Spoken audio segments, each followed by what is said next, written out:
नमस्कार बंधुरा केमन आছেন প্রবাসিনী বাঙালির চ্যানেলে নতুন একটা ব্লগে সকলকে স্বাগতম। আগের ব্লগেই তো দেখালাম সত্যনারায়ণের পূজা। আজ সত্যনারায়ণের পূজা দেখতে এসেছি, সত্যনারায়ণের ব্রতকথা শুনবো না সেটা তো হয় না। আর এই ব্লগে আপনাদেরকে দেখাবো সত্যনারায়ণের ব্রতকথা। যে কোনো পূজায় বসে মন দিয়ে শুনলে খুবই ভালো লাগে।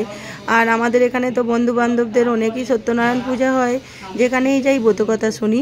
কিন্তু সেরকমভাবেও শোনা হয় না, কারণ আগে পিছিয়ে যাই, কোনো সময় চলে আসতে হয়। কিন্তু এখানে তো সমানে আছি, আর ব্রতকথাটা তো আমি শুনছি, আর আপনারাও শুনুন, মন দিয়ে শুনুন, আশা করছি খুবই ভালো লাগবে। আবার বাড়িতে যখন আসে দীক্ষা করে, তো একদিন কি হলো, সেই ব্রাহ্মণ গোটা মথুরা নগর ঘুরে ফেলেছে, কিন্তু কোনো পরিবার তাকে ভিক্ষা দিল না, অর্থাৎ কোনো দরজা ঘরে খুলল না। সে মা মা বলে চিৎকার করে বললেন, ভগবতী ভিক্ষাং দেহি, এইরকম বলতে লাগলো, কিন্তু কেউ বেরিয়ে আসার জন্য তাকে কেউ ভিক্ষা দিল না। তো সারাক্ষণ ঘুরে যখন সে বাড়ি ফিরছে, তখন বৈকাল হয়ে গেছে। তো কি করলো, ক্লান্তে একটা গাছের তলায় বসে রইল। বসে চিন্তা করছে, আজ তো আমি কোনো দানা শস্য বা ফলমূল বা কিছুই তো আমি পাইনি, তাহলে আমরাই বা ভোজন করবো কি, আর আমার নারায়ণকেই আমি সেবা দেবো কি করবো, কিভাবে নিয়ে আমি আমার স্ত্রীর সামনে যাব, যে আমি এমনই একটা অপয়া যে আজ আমি কোনো ভিক্ষা পাইনি, আমার নসিবে ভিক্ষা জোটেনি। তো এইরকম 7 মাসে চিন্তা করতে আজ থাকছে সেই গাছের তলায় বসে। সেই সময় কি করলেন, শঙ্খচক্র চতুর্বর্গ বাহু সংযুক্তা নারায়ণ মুসলিম, অর্থাৎ ফকিরদের যেরকম রূপ হয় দাড়ি মুখ ভর্তি, সেই রকম মুখ ভর্তি দাড়ি, লম্বা চওড়া শরীর নিয়ে সেই ব্রাহ্মণের সামনে উপস্থিত হলো। ওই যে ফকিরের রূপ ধরে দিলা দর্শন, অর্থাৎ ওই ভগবান কি করলেন, ফকিরের রূপ ধরে সেই ব্রাহ্মণের সামনে এসে দাঁড়ালেন এবং ব্রাহ্মণকে বললেন, ভিক্ষ কহে কি হইবে বলিলে তোমার। তখন সেই ফকির ব্রাহ্মণকে জিজ্ঞাসা করছে, শুনো দ্বিজ মহাশয়, তৃষ্ণা করে ওরা যে জলকে একটা তৃপ্তি অনুভূতি হতো বা তাদের যে আনন্দ হতো, সেই আনন্দের সব কিছু ভার কিন্তু ব্রাহ্মণীর ওপর বিরাজ করতো, অর্থাৎ আশীর্বাদ হয়ে ফুটে উঠতো। তো সেদিন কি করলো, ব্রাহ্মণী বাবা সত্যনারায়ণের পুজো অর্চনা করে যে প্রসাদ তাদেরকেও দিল, তারা তো প্রচুর খুশি হয়ে গেল। এরকম প্রসাদ তো কোনোদিন তারা পাইলেন, তো তারা প্রসাদ খেলো এবং কিছু কিছু প্রসাদ চেয়েও, তাই আমি তোমাদেরকেও প্রসাদ দিয়েছি, আর তোমাদের স্ত্রী এবং সন্তান কন্যাদের তারাও নিয়ে যাও, কোনো অসুবিধে নেই। তারা খুশিতে ভরে উঠল মন এবং ব্রাহ্মণীকে জিজ্ঞাসা করলো, আচ্ছা মা, তুমি তো অনেক গরিব ছিলে, তুমি তো দেখছি আস্তে আস্তে ধন দৌলত ঘর বাড়ি অনেক কিছুই করেছো, তা তোমার কি করে এসব হলো মা? তখন সেই ব্রাহ্মণী বললেন, বাবা দেখো, সৎ মনে সৎ জ্ঞানে যদি ভগবানকে তুমি রাখো, তাহলে ভগবান তোমাকে সব কিছু ঘুরিয়ে তোমাকে দেবে। তুমি কষ্ট করো, সেই কষ্ট তোমার বিষা যাবে না, কষ্টের মাধ্যমেই তুমিও এক সময় আরামপ্রিয়সী হয়ে উঠবে। তবে আরামপ্রিয়সী বলে তুমি যে কিছু করবে না কর্ম, তা করলে হবে না। তো তারা বললো কি করতে হবে, তো ব্রাহ্মণী বললো তুমি বাড়ি ফিরে যাও, গিয়ে বাবা সত্যনারায়ণের পূজা অর্চনা দাও, দিয়ে এরভাবে দিয়ে প্রসাদ সকলকে দেবে, কোনো হিংসা ঈর্ষা করবে না, সকলের প্রেয়ার অর্থাৎ ভালোবাসার সহিত সব কিছু করবে, দেখবে আস্তে আস্তে তোমরাও ধনবান হয়ে উঠবে। এইরকম কিছুদিন যাওয়ার পর তারাও সেই কাঠ বিক্রি করে যা পেত তার কোনা জমিয়ে রেখে কয়েক বছর পর বাবা সত্যনারায়ণের পুজো অর্চনা দিল, এবং পুজো অর্চনা দিতে ভগবান তাদের সহায় হয় এবং আস্তে আস্তে তাদের বাণিজ্য বৃদ্ধি করতে থাকে। অর্থাৎ এইরকম ভাবে তারা বেচতে থাকলো এবং একে একে পয়সা জমিয়ে তারাও ঘর বাড়ি সংসার সবকিছু আনন্দে খুশির মধ্যে জীবনযাপন কাটাতে থাকে। কিন্তু সেই সাধারণ কাঠুরিয়াদের যে রাজা ছিল, সদানন্দ নামে এক রাজা ছিল, সেই রাজা কি করলেন, রাজ্য চালাতেন এবং সেই রাজার কোনো সন্তান ছিল না। তাই তার মনের কষ্টে দুঃখে সে কি করতেন, প্রতিদিন রাজ্যে ঘুরতেন, সকালবেলা ঘুরে দেখতেন কোন সংসারে কতটা শান্তি, কোন সংসারে কি হচ্ছে, এইরকম দেখে। তো একদিন দেখলো যে এই গরিব মানুষ খেতে পেত না, একগুলা খেত তো আরেকগুলা খেতে পেত না, অথচ দেখো এদের মধ্যে কত খুশি আনন্দ। তো আর আমার সব কিছু আছে, রাজ্য আছে, ধন দৌলত আছে, সোনা দানা আছে, কিন্তু আমার মুখে হাসি নেই, মনের মধ্যে শান্তি নেই, কেন এইরকম হচ্ছে? ভগবানের কি লীলা, আমি জানি না কি করে আমার এইসব সমাধান হবে। তো সে দ্বিধা বোধ করে কি করলো, যাই হোক আমি ওদিকে গ্রামবাসীকে জিজ্ঞাসা করি ওরা এত খুশিতে কি করে আছে। তো রাজা কি করলেন, ছদ্মবেশ ধারণ করলেন, করে সেই কাঠুরিয়াদের মধ্যে দু একজনকে জিজ্ঞাসা করলো যে তোমরা তো একবেলা খেতে পেতে, একবেলা খেতে পেতে, আজ তোমাদের ঘর বাড়ি ভালো করে বানিয়েছো, সন্তান স্ত্রী নিয়ে সুখে শান্তিতে সংসার করছো, খাওয়া দাওয়া করছো, একে অপরের খাওয়া দাওয়া তোমরা দেয়া নেওয়া করছো, এত সব এলো কি করো? তখন তারা বললো যে ভগবানের পূজা অর্চনা অর্থাৎ সত্যনারায়ণ সত্যপীরে পূজা অর্চনা করলে তিনি সব পাপ মুক্ত করে আমার তার মনের বাসনা কামনা পূর্ণ করে, তা আমাদের তাই করেছে। তখন সেই ছদ্মবেশে রাজা বললেন, কেউ যদি তাহলে করে তাহলে তারা ওনার মনোবাসনা পূর্ণ হবে? বললো হ্যাঁ। তখন সেই রাজা কি করলেন, তার স্ত্রীকে এসে সব ঘটনা বললেন এবং বললো ঠিক আছে, তাহলে আমরা বাবা সত্যনারায়ণের পুজো অর্চনা করব।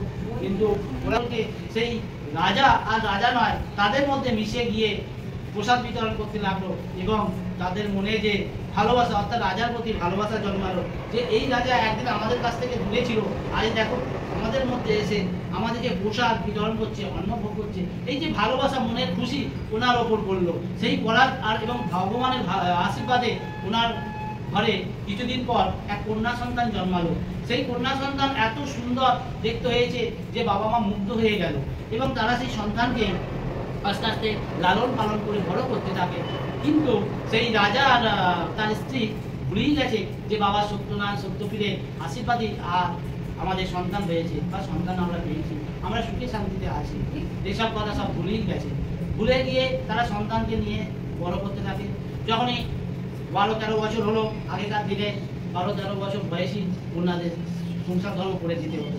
তো যখন 12-13 বছর হয়ে গেছে, তার বাবা মা আবার চিন্তা করতে লাগলো যে সন্তান ছিল না আমাদের, তা আমরা কত কষ্টে জীবনযাপন করেছি, আজ আমাদের সন্তান এসেছে, হাসি আনন্দের জীবনযাপন কাটাচ্ছিলাম, আজ কন্যা সন্তান বড় হয়ে গেছে, ওর বিবাহ এবং সংসার ধর্ম করে দিতে, তাহলে তো আমাদের সংসারে যে আগের মতন কষ্টে নেমে আসবে। তখন তারা রাজা আর তার স্ত্রী আর বললেন, আচ্ছা তুমি এই গ্রামে এমন একটা ছেলে যোগাযোগ করো যে সে আমাদেরও কাছে থাকবে এবং ওনার বাবা মাকেও দেখবে, আমাদের সামনেও থাকবে, এইভাবে দেখতে থাকলে তাহলে আমার মেয়েও তো আমাদের সামনে থাকবে, আমরাও খুশি থাকবে আর ও মেয়ে জামাইও খুশি থাকবে। তো এইভাবে বললো, বলাতে রাজা তার বহুদিনে বললো যে যাও এই গ্রামে এইরকম ছেলে থাকলে তোমরা সন্ধান নিয়ে এসো, নিয়ে আসতে পারলে তোমাদেরকে আমি মুক্তোর মালা প্রদান করবো। তারা আনন্দে চারদিকে বেরিয়ে গেল, কেউ আর খোঁজ নিয়ে আসতে পারলো না। লাস্টে রাজা কি করলেন, বাধ্য হয়ে নিজে বেরোলেন, গিয়ে পাশের গ্রামের এক ছেলে সন্ধান নিয়ে এসে আসলো এবং সকলে গিয়ে ওর বাবা মার সাথে কথা বললো। বাবা মাও বললো ঠিক আছে, আমারও তো একটা সন্তান। ব্রতকথাটা তো অনেকক্ষণ ধরে ঠাকুরমশাই পড়ছেন, আমি তো পুরো ব্রতকথাটা দিলাম না, কারণ পুরোটা দিতে গেলে ভিডিওটা অনেক বড় হয়ে যাবে। আর আমরা তো ব্রতকথা শুনলাম, কিন্তু এই বাচ্চা দুটোকে দেখুন, ওরা এত মন দিয়ে ব্রতকথা শুনছে, ওদেরকে দেখলেই বুঝতে পারবেন যে ওরা সত্যিই মন দিয়ে ব্রতকথাটা শুনছে। আধা ঘন্টার ওপর এখানে বসে বসে একভাবে ব্রতকথা শুনছে।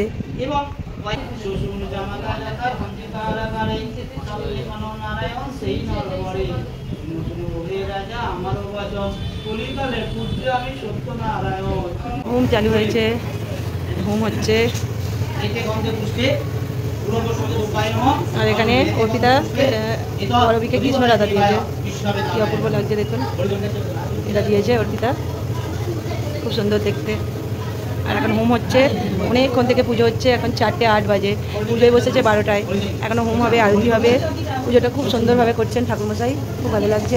আর আমরা তো এখনও সবাই কারো খাওয়া দাওয়া হয়নি, আমরা তো সকাল থেকে উপোস আছি অঞ্জলি দেবো বলে, অঞ্জলিতে দিলাম, এখন হোম হচ্ছে, চলুন একটু হোমটা দেখে নিই।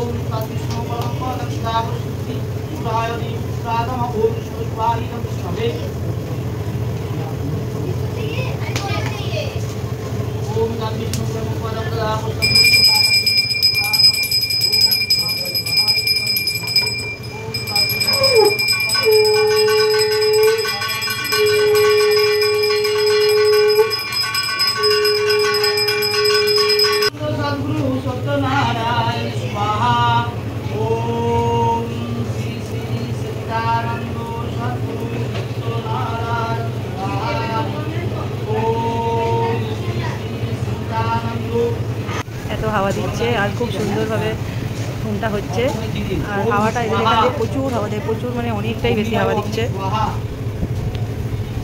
ঘুমটা হচ্ছে। আমরা তো কত দূরে বসেছি, গরম তো হয়ই, কিন্তু হাওয়াটা এতটাই দিচ্ছে।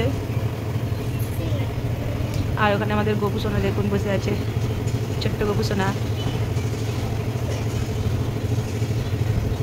রাধে রাধে রাধে রাধে, জয় গোপাল জয় গোপাল। ছেলেগুলোকে ছাড়তে যাচ্ছে ড্রয়িং আছে, যাবে না, ইচ্ছা নেই। টিউশনটা কামাই করিয়ে দিয়েছি, আবার ড্রয়িংটাও করাবো, তাই ড্রয়িংটা আবার দিদিভাই বলে দিল যে তাহলে যেহেতু টিউশন যায় না 3 ঘন্টা রাখো আন্টি। ছেলেদেরকে তখন ছাড়তে গেলো, আর বৃষ্টি হচ্ছে মাঝে মাঝেই। আর আজকে পুজো এদের, আর এদের তার সঙ্গে কাজটা ঘ্যাঘ্যাঁ করেই যাচ্ছে সারাদিনটা।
এখন সবে মাত্র 5:15 বাজে, আর আমাদের তো ঠাকুরমশাই চলে গেলেন। আমরা এবার সবার তো খাওয়া হয়নি, কারোরই বসে গেছি, এও খায়নি, আমিও খাইনি। আর আগে প্রসাদ খাবো, এখানে বসেছি, প্রসাদটা সবাইকে দেবো। আমার তো সিন্নি খুব প্রিয়, আপনাদের কার কার সিন্নি প্রসাদ প্রিয় বলুন।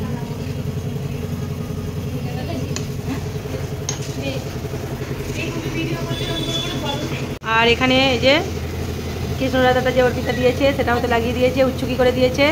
এই কৃষ্ণরাধাটা অর্পিতা কালকে দিয়েছে, ও তো ভিডিও দিয়েছে, আপনারা যারা আমাদের বন্ধু আছেন, কমন ফ্রেন্ড, তারা সবাই দেখে নিয়েছেন। আর চলুন এখন প্রসাদটা খেয়ে নিই, আবার দেখা হচ্ছে এরপর কী আছে সেগুলোও আপনাদের সঙ্গে শেয়ার করব। খেতে বসেছি নিরামিষ ঘুগনি, লুচি, আলু ভাজা, সবাই বসে গেছি। আমরা এই কজন খাইনি, আমরা বসে গেছি। 5:30 বাজে, এরপর আবার রান্নাবান্না হবে রাত্রের জন্য। দেখো দেখো সারাদিন খায়নি বলে কত খাচ্ছে, দেখো কড়া শুদ্ধ খাচ্ছে। ভগবান, খা খা খা খা।